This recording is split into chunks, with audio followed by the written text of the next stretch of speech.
Hello everyone, welcome to our channel Optimal Study. After a long gap, I come back with your most demanding series Indian Economic Current Affairs. In this video, I will discuss about Indian Economic Current Affairs of both October and November month.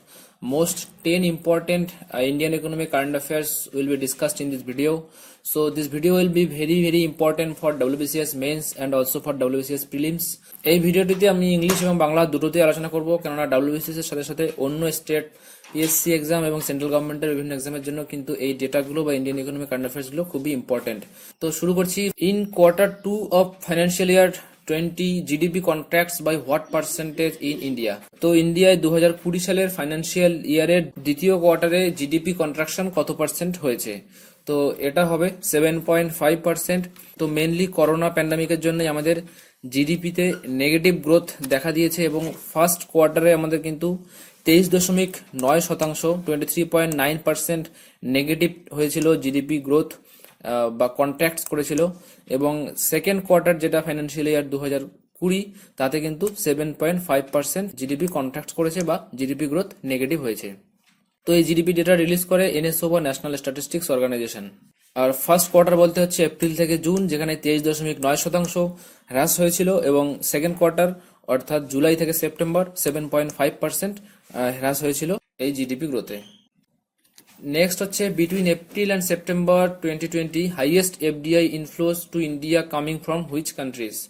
তো এটা হবে Singapore থেকে হচ্ছে highest FDI আসে ইন্ডিয়ায়। এবং recently একটা news এসেছিল যে এপ্রিল থেকে সেপ্টেম্বরের এই কোয়ার্টারে অর্থাৎ 2020 ফার্স্ট কোয়ার্টারে হাইয়েস্ট এফডিআই সিঙ্গাপুর এবং সেকেন্ড পজিশনে ইউএসএ চলে এসছে, যেটা আগে মরিশাস ছিল। তো মরিশাসের জায়গাটা এখন নিয়ে নিয়েছে USA. Singapore and United States of America have been the biggest contributors towards FDI বা foreign direct investment inflows to India, and US becomes second biggest as per the data of Union Commerce and Industry Ministry. And US replaced Mauritius to achieve this feat. India attracted $7.12 billion worth FDI from US during April-September 2020. তো এই পিরিয়ডের মধ্যে $7.12 billion US থেকে এসছে, এবং এই majority of FDI কিন্তু ইন্ডিয়ায় আসছে সার্ভিস সেক্টরে। Next, which is correct about interest waiver scheme for moratorium loans 2020? তো করোনা প্যান্ডামিকে বিভিন্ন লোনের যে মরাটোরিয়াম ঘোষণা করা হয়েছিল, যে লোনের যে ইএমআই ছিল সেই ইএমআই গুলোকে দিতে হবে না, কিন্তু পরে গভর্নমেন্ট ঘোষণা করেছিল যে সেই ইএমআই এর জন্য ইন্টারেস্ট দিতে হবে, এবং পরবর্তীকালে সেই জিনিসটা দেখা যায় যে সেই ইন্টারেস্টের উপর আবার ইন্টারেস্ট ক্যালকুলেট করা হচ্ছিল। তো সেখানে সুপ্রিম কোর্ট ইন্টারভেন করে এবং সুপ্রিম কোর্ট ফাইনালি জানিয়ে দেয় যে ইন্টারেস্টের উপর ইন্টারেস্ট নেওয়া যাবে না in case of moratorium of loans 2020। তো which is correct about interest waiver scheme? তো এই ইন্টারেস্ট ওয়েভার স্কিমের ব্যাপারে কোন তথ্যটা সঠিক? Which one is correct? Option A, loan up to 2 crore, মানে 2 কোটি টাকার কম লোন হলেই ইন্টারেস্ট ওয়েভার স্কিমের আন্ডারে আসা যাবে। Period from March to August 2020, স্কিমটা মার্চ থেকে আগস্ট মাসের মধ্যে, এই 6 মাসের মধ্যে আসবে। অপশন সি হচ্ছে the package will be available for eligible borrowers irrespective of whether they have availed or partially availed or not availed the moratorium or repayment. Interest waiver স্কিমে এটা কে এলিজিবল হবে?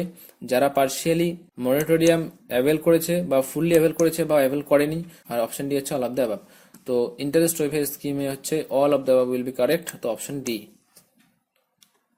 নেক্সট হচ্ছে the national payment corporation of India বা NPCI, India's flagship payment processor allowed whom to allow fund transfer facility. তো option রয়েছে Facebook, Twitter, WhatsApp, LinkedIn. তো এই কটার মধ্যে এনপিসিআই বা ইন্ডিয়ার যে national payment corporation of India রয়েছে, এনপিসিআই কাকে অ্যালাউ করেছে ফান্ড ট্রান্সফারের ফেসিলিটি প্রোভাইড করার জন্য? তো এটা হচ্ছে হোয়াটসঅ্যাপ। এখন হোয়াটসঅ্যাপের মাধ্যমে কেউ ফান্ড ট্রান্সফার করতে পারে, এটা অনুমতি দিয়ে দিয়েছে national payment corporation of India. The National Payment Corporation of India (NPCI), India's flagship payment processor, on November 5 allowed Facebook and WhatsApp to go live on its United Payments Interface by UPI. তো এটা WhatsApp কিন্তু এখন কে own করে? Facebook. হোয়াটসঅ্যাপের owner হচ্ছে এখন ফেসবুকের মার্ক জুকারবার্গ। নেক্সট হচ্ছে the reserve bank of India recently imposed a moratorium on which bank? তো রিজার্ভ ব্যাঙ্ক রিসেন্টলি কোন ব্যাংকের উপর মরাটোরিয়াম ঘোষণা করেছে? অপশন হচ্ছে Maharashtra bank, Indian bank, yes bank and LVB, Lakshmi Vilas bank. তো একটার মধ্যে কারেক্ট অপশন হচ্ছে ডি।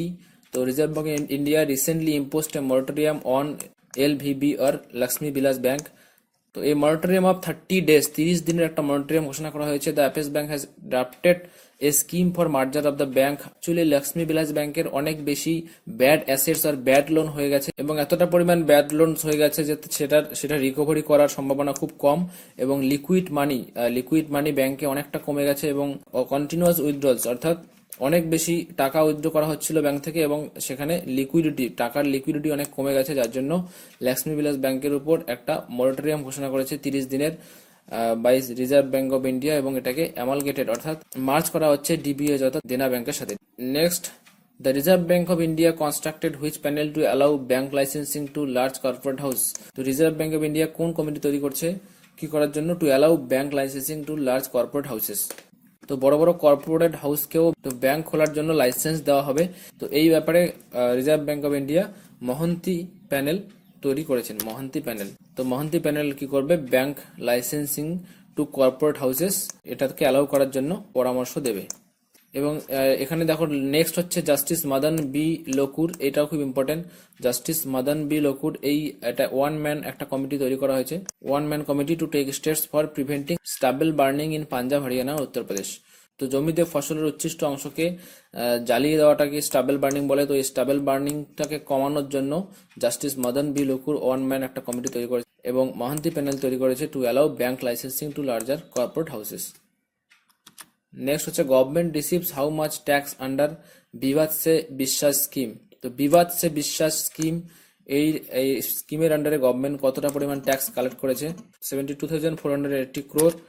তো 72,480 crore কালেকশন হয়েছে গভর্নমেন্টের ফ্রম বিবাদ সে বিশ্বাস স্কিম। তো এই স্কিমটা কি? The scheme was launched by the government to provide withdrawal of all the appeals both by the income tax department and taxpayers on the resolution of cases। তো income tax department এবং ট্যাক্সপেয়ারের যত ধরনের appeal রয়েছে তো সেগুলো সব withdraw করে নেওয়া হবে এবং বিশেষ করে এটা ট্যাক্সপেয়ারদেরকে বেশি পরিমাণ হেল্প করবে, কেননা বিভিন্ন ক্ষেত্রে ট্যাক্স না দেওয়ার জন্য যে এক্সট্রা চার্জেস লাগানো হয় সেগুলোর থেকে ট্যাক্সপেয়ার রেহাই পাবে যদি বিবাদ সে বিশ্বাস স্কিমের আন্ডারে সে আসে।